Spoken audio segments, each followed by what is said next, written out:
The city and the feds just don't care. It just doesn't bother them. It doesn't matter how many die and if a cop gets shot. That's right. What's wrong with you people? Well, folks, it looks like I may have gotten it wrong last video. I said Karina Gould was terrified. Well, she's now moved from terrified to panic-stricken because this lady is trying everything under the sun to now put this forward to the Canadian people that Pierre Poilievre and the Conservatives are really trying to take your Charter of Rights away. When we went over it last video, that's exactly what the Liberals have done. Now, if you're unfamiliar with what I've been talking about, the SDTC scandal has been blowing up. It's now hitting mainstream media, a lot of coverage.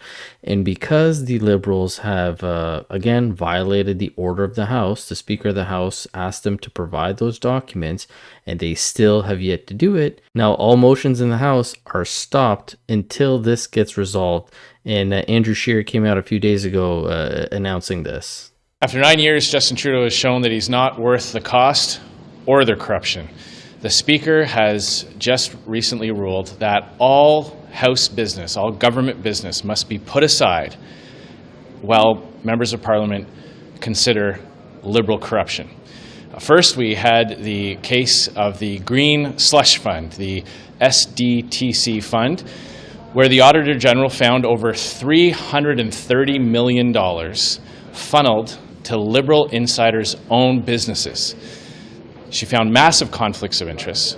Basically, these Liberal-appointed board members who made the decision as to which companies got money, taxpayers' money, from this fund, were funneling that money to their own businesses or to the businesses of their close friends.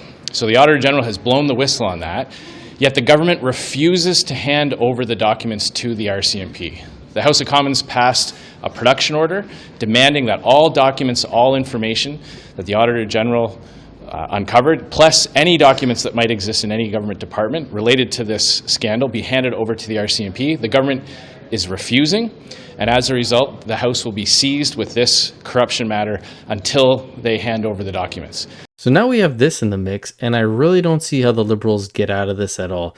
They are going against the order of the House. Their own Liberal speaker had to basically condemn them and say, like, we are not doing anything until you provide these. They put the speaker in a rock and a hard place, essentially. And today in question period, Pierre doubled down, pushing hard on them, bringing up the STDC as well as some other policies of theirs.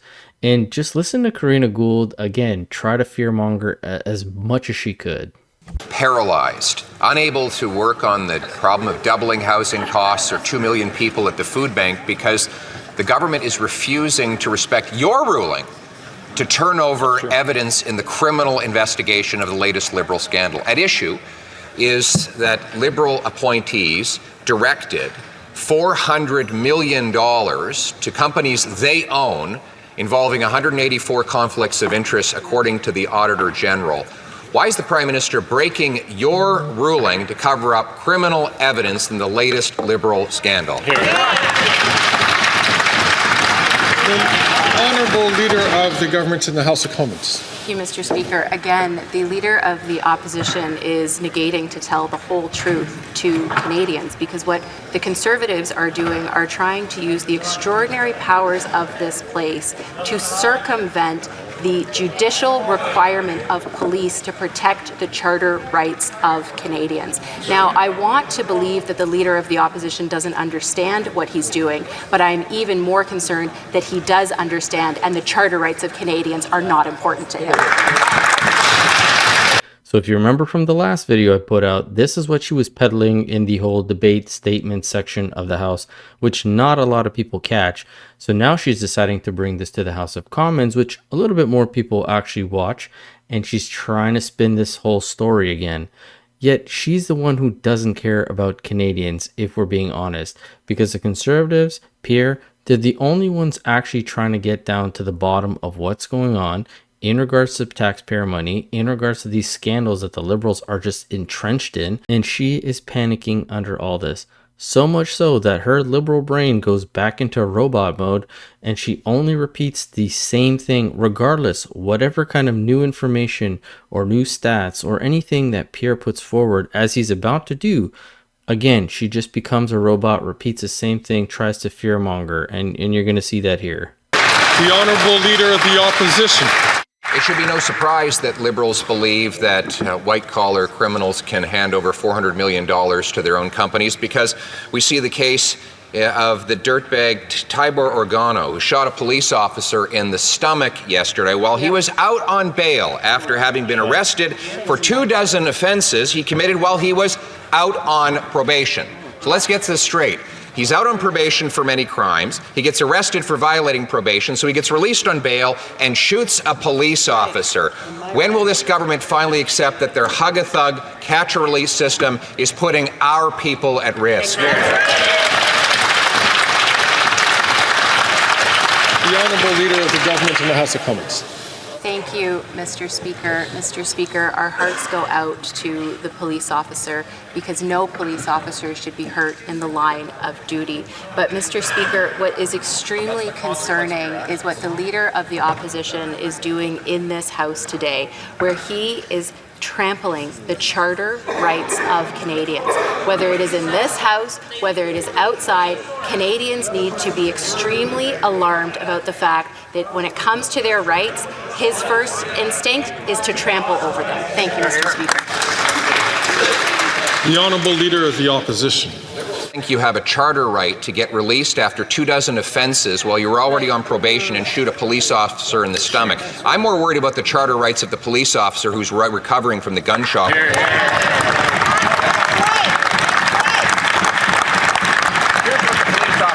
This is what the police officer said. Almost everyone we arrest is out on bail. No one stays in jail where they belong. The city and the feds just don't care. It just doesn't bother them. It doesn't matter how many die and if a cop gets shot. That's right. What's wrong with you people? Yeah!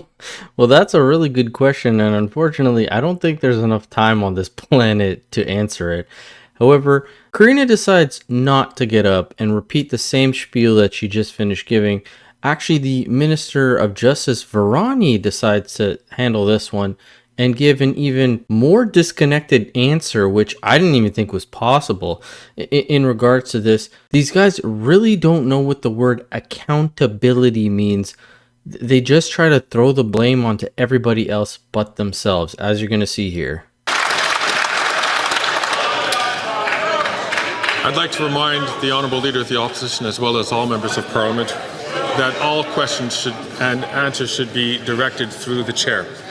The Honourable Minister of Justice and Attorney General. Mr. Speaker, when the men and women in uniform in my city of Toronto or right across the country are harmed in the course of their work, they deserve our absolute respect and solidarity, which we always provide to them. In terms of decisions that are made about bail, these are important considerations. They're considerations where we've made amendments to the bail regime. What happens after amendments are made at the federal parliament is that the ball turns over to the provinces. We need to ask genuine questions about who's making decisions about granting or denying bail. Provincially appointed JPs. About provincial crowns who are making decisions about whether to review bail and what kind of conditions to impose. Those are questions that need to be asked because we need... This guy's response is just so tone-deaf and disconnected.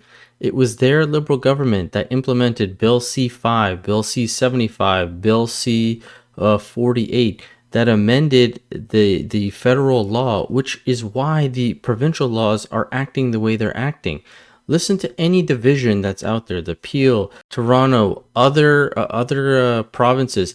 All of them are saying that because of this whole catch and release system or bail system that the Liberals have implemented, it's making their job impossible. These cops have no encouragement to try to do anything because they know these guys are just going to end up on the street again within a few hours.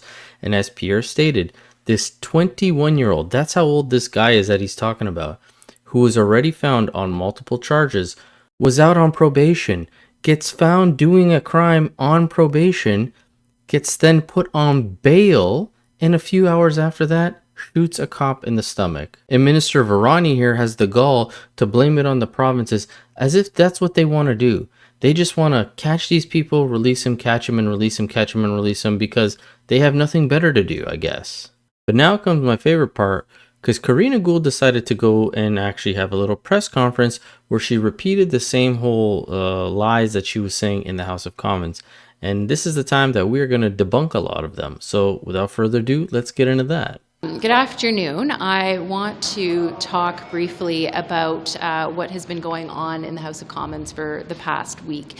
For Canadians, it's important that we get back to debating the issues that matter to them, and particularly when it comes to advancing important legislation. However, what's happening right now is something that every single Canadian should be extremely alarmed about. The Conservative Party of Canada has put forward a motion that would blur the lines of the independence of our democratic institutions, notably that between the legislative branches of government and the judicial branches of government. Strike one. Actually, it's because of what your government is doing by not providing the proper documents and withholding them all and redacting them. That's why there's a pause on all legislation in the House. Secondly, yes, the Conservatives brought up the motion to have these papers given to the House, but it was voted upon by the majority of the House of the different parties, as I stated in the last video. And here's Andrew Scheer talking to the Speaker of the House when he was putting forth that motion and said the exact same thing. Thank you very much, Mr. Speaker. I am rising on a question of privilege following my notice under Standing Order 48 concerning the failure of the government to comply with the order which this House adopted on Monday, June 10th. A majority of the House voted that day to compel the government to produce a series of unredacted records concerning Sustainable Development Technology Canada, a body engulfed in Liberal scandal in recent years, leading to it being dubbed the Green Slush Fund, for the purpose of making those documents available to the Royal Canadian Mounted Police. The government has failed to comply, failed to obey this House order, as we learnt this summer when the Law Clerk and Parliamentary Counsel reported to the House through you on July 17th. Every branch of government, with the exception of the legislature, is bound by the Charter of Rights and Freedoms. And now the House of Commons and parliamentarians have extraordinary powers and extraordinary privileges that they get to exercise, should be in the support of democracy. And I find that quite rich that she's talking about this parliamentary privilege, because the Liberals took away the parliamentary privilege of all other parliamentarians by having these forms redacted when they submitted them, which is just another piece of hypocrisy coming from her. But let her continue. But what we are seeing the Conservatives do right now is attempt to use those extraordinary powers and extraordinary privileges to get around judicial oversight and to basically trample the charter rights of Canadians. They have the power, and it is confirmed, and Parliament has extraordinary powers, to be able to compel documents. That is something that is agreed upon. But what they are doing for the first time, unprecedented in Canadian history, is compelling documents not for the use of parliamentarians, but to give directly to our federal police, to the RCMP. But what the Conservatives are trying to do is to say that they are going to use the extraordinary privilege and power of Parliament to go around those very necessary and correct judicial oversight mechanisms, to go around the charter-protected rights of Canadians. And now they are saying, oh, well, we're not telling the police what to do here, but we're giving them the documents. Well, that is completely inappropriate, and it is a complete abuse of power, and it is something that should not happen in a democracy. And Canadians need to be alarmed that if they are going to do this in this instance, what else are they going to do? They have shown time and time again that when it comes to the rights of Canadians, it's not a top priority for them. And for me, as a citizen in this country, I don't want to live in a country where politicians can direct the police on what to do, where they can go and suspend the charter rights of Canadians because they have the right to do so. The real question here is, just because you have the right to do something, should you actually do it? I mean, if we want to talk about an abuse of power, you just really got to look in the mirror there, Karina. Because as I mentioned in the last video, we're talking about the Emergencies Act, vaccination mandates, blocking people from travel, not allowing people to go to work, using this very same RCMP that you're talking about to arrest Canadians, especially at this trucker convoy, freezing people's bank accounts. Like, the list goes on and on. So what is she going on about? The Conservatives, all they're doing is requesting these documents, which again, the Liberals are blocking and redacting the information, to submit to the RCMP to look into criminality, because the Auditor General found that there was a lot of shady business happening in at least half of the transactions, not even all of them. I'm sure if she looked at all of them, she'd find a whole lot more. And they are simply requesting documents to be delivered to the House. They could submit them to the RCMP. RCMP, at that point, it's all on them. They just need to do their investigation. Look at the documents, look if there's any criminality. If there is, they do an arrest. If they don't, so be it. But the Liberals are obviously trying to hide something. And this becomes a lot more clear because in yesterday's committee hearing, a member from the SDTC admitted that they sent the documents, and they sent hundreds of thousands of documents, all unredacted. Yet for some reason, when they came into the hands of the parliamentarians, they were all just covered up in black ink. Move to my next thing. The order of the House of Commons was that unredacted documents during that audit period be turned over to the law clerk of the House of Commons. And SDTC, as I understand it, has not fully complied with that. In fact, put in redacted documents. And the Speaker ruled a point of privilege against the House, which we're debating as we speak in the House. Are you, as a board member, ensuring that you comply with the order of the House of Commons to put unredacted documents into the law clerk? We had directed, and I'm quite certain that it was implemented, that all thousands and thousands of unredacted documents were provided to the law clerk. None of the documents that were provided by SDTC were redacted. Now, you also mentioned that you complied with the disclosure requests from this committee. Who gave you direction from the ministry to supply all the information as requested? We received the direction from the law clerk directly to SDTC. And did I hear directly from you that you complied with each and every request from the law clerk and these documents were unredacted? Yes, you heard that correctly. Okay. And when was it delivered to the law clerk? It because of the thousands and thousands and thousands of documents that were requested, pretty well every document that's been produced in the organization in the last 20 years, it was produced and delivered in tranches. And so every two or three weeks, another, 13,000 documents were provided. They were provided over the course of the summer and into, I believe we completed, and I can get you, I don't have the dates in front of me, sir, but we have complied with the request. Thank you. My last question, when was the last tranche delivered? I'm now just guessing because I don't have that just on the top of my head. And I would say it was in early September. So now it seems like a new mystery has emerged, because she's claiming that there has been thousands and thousands of documents sent from basically July when the request came in to a few weeks ago in September, and none of them were redacted. Yet when all of the parliamentarians got their hands on the papers, heavily redacted. Even the law clerk said heavily redacted.